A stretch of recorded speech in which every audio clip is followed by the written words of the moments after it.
Good morning dear aspirants, welcome back to our YouTube channel study do max. आज है 8 अक्टूबर और आज हम आपके लिए डेली करंट अफेयर सीरीज़ का नेक्स्ट पार्ट लेकर आए हैं, जिसमें आज के टॉप करंट अफेयर को इंक्लूड किया गया है जो आपके एग्ज़ाम प्रिपरेशन को आसान बनाने में हेल्पफुल होंगे। तो वीडियो को बिना स्किप किए हुए अंत तक देखें। प्रश्नों की शुरुआत से पहले मैं आपको एक सजेशन दूंगा कि करंट अफेयर एक ऐसी चीज़ है जो आप जितने जल्दी याद करते हैं उतने ही जल्दी आप इसे भूल जाते हैं। तो बेहतर ये होगा कि आप वीडियो को दोबारा देखें, इससे चीज़ें आपके दिमाग पर बनी रहेंगी। तो चलिए शुरुआत करते हैं पहले क्वेश्चन से। हाल ही में इंटरनेशनल हॉकी फेडरेशन ने किसे सर्वश्रेष्ठ पुरुष गोलकीपर चुना है?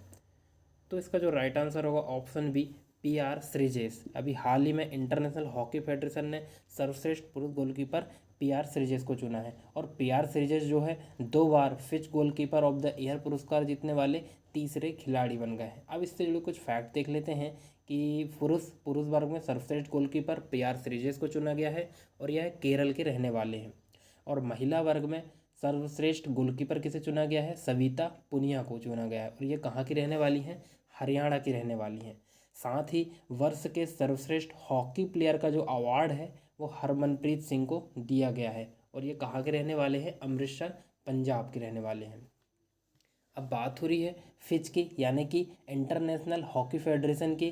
तो इसकी स्थापना हुई थी 1924 में। इसका मुख्यालय कहाँ है? लुसाने, स्विट्जरलैंड में इसका मुख्यालय है और इसके प्रेजेंट टाइम पे अध्यक्ष कौन है? नरेंद्र बत्रा।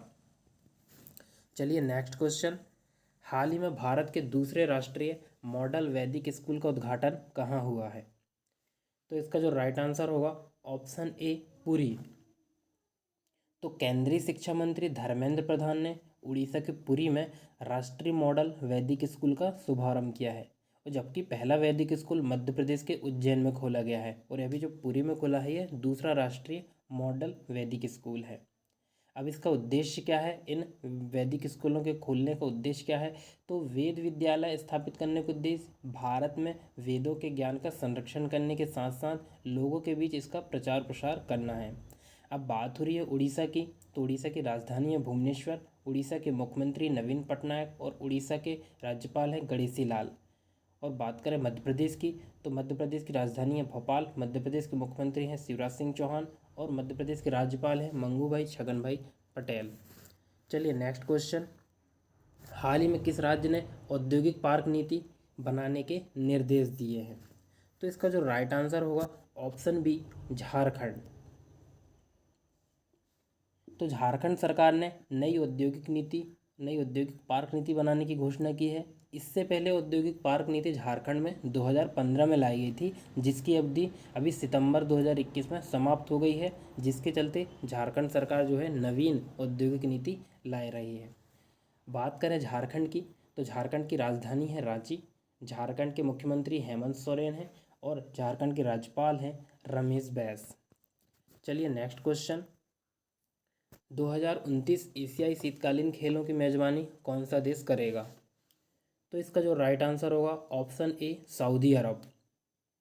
तो सऊदी अरब जो है 2029 के एशियाई शीतकालीन खेलों की मेजबानी करेगा। साथ ही रियाद में 2034 के एशियाई खेलों की भी मेजबानी करेगा। एशियाई खेलों की मेजबानी करेगा और साथ ही एशियाई शीतकालीन खेलों की भी मेजबानी करेगा। अब बात हो रही है सऊदी अरब की। तो सऊदी अरब की राजधानी है रियाद और सऊदी अरब के प्रिंस कौन है? मोहम्मद बिन सलमान अल सऊद। कौन है? मोहम्मद बिन सलमान अल सऊद। चलिए नेक्स्ट क्वेश्चन। हाल ही में दुनिया में चीनी उत्पादन में कौन सा देश प्रथम स्थान पर रहा है? तो इसका जो राइट आंसर होगा ऑप्शन सी, भारत। तो चीनी के उत्पादन और इस्तेमाल दोनों में भारत बना दुनिया में नंबर 1। तो भारत ब्राज़ील को पीछे छोड़ते हुए चीनी उत्पादन और निर्यात में पहले स्थान पर आ गया है। पहले स्थान पर कौन आ गया है? भारत आ गया है।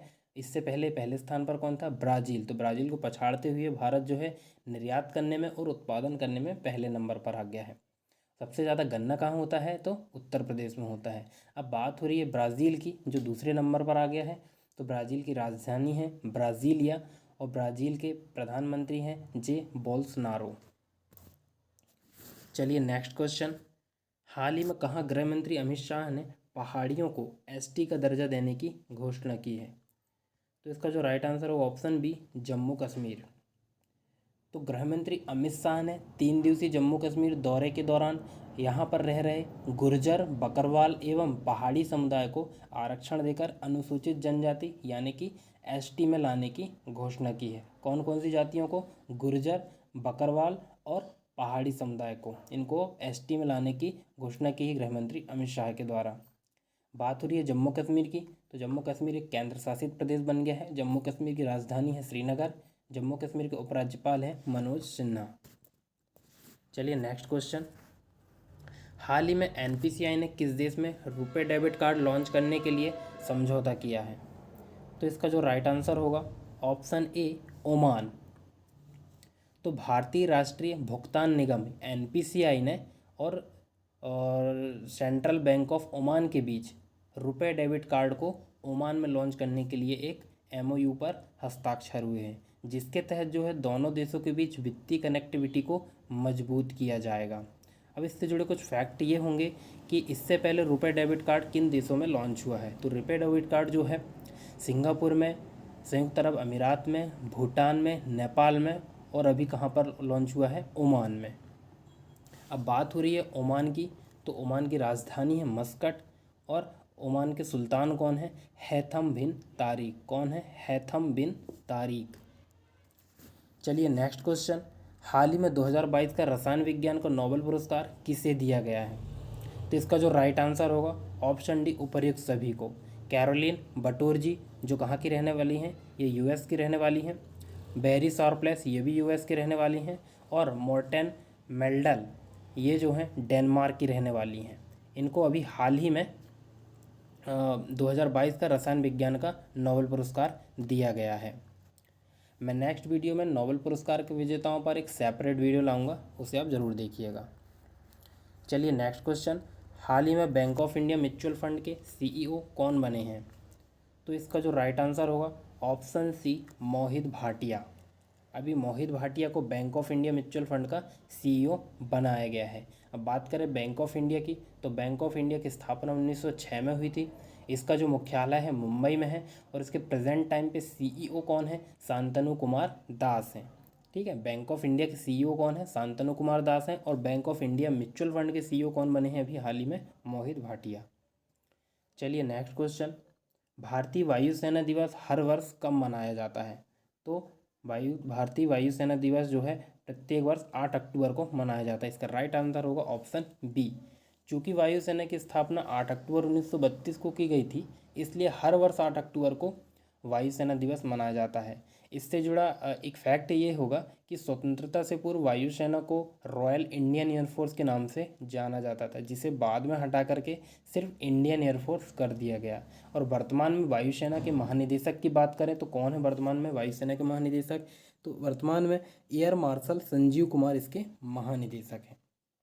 तो चलिए दोस्तों, इसी के साथ हमारा आज का लेक्चर एंड होता है। तो दोस्तों ये रहे आज के हमारे टॉप मोस्ट करंट अफेयर के क्वेश्चन। यदि आपको हमारे द्वारा दी गई जानकारी पसंद आती है तो आप हमारे चैनल स्टडी डूमैक्स को लाइक एंड सब्सक्राइब कर सकते हैं। और आज के करंट अफेयर की PDF मैं पहले टेलीग्राम चैनल पर डाल दूंगा, जिसकी लिंक आपको डिस्क्रिप्शन में मिल जाएगी, तो वहाँ जाकर आप डाउनलोड कर सकते हैं। Thank you.